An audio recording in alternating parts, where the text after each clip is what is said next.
I'm Sergeant Stefan Montgomery with the St. Tammany Parish Sheriff's Office Financial Crimes Unit. On February 16th, the evening time hours, our deputies responded to one of our local retail shops in reference to some suspicious people making purchases with multiple credit cards.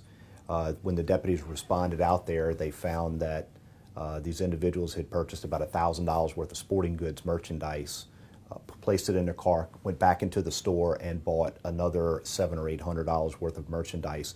They were using a credit card that the magnetic stripe didn't work on, so they were asking the cashier to hand key the number in to facilitate the sale.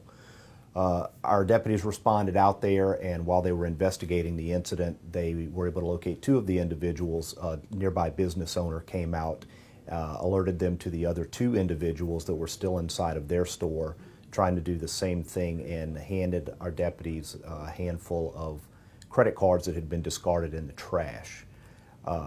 These cards were looked at and immediately identified as counterfeits.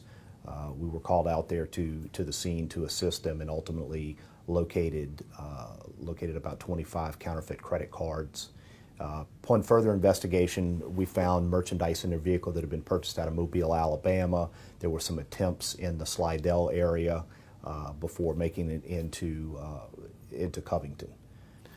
The cards that these individuals were using was a stack of what we call green dot cards. They're just cards that you would buy from a local convenience store or a drugstore, but they have gotten to where they encode these with the name and legitimate card numbers, and then they'll go in there and just hand key. So when people complain of having credit card charges from across the country they don't recognize, this is the end result. This is what these guys are going out. They're going out with a bulk stack of credit cards, buying merchandise. They'll take orders from people for specific things that they want, and they convert these items to cash once they purchase them with these counterfeited credit cards, stolen credit card numbers.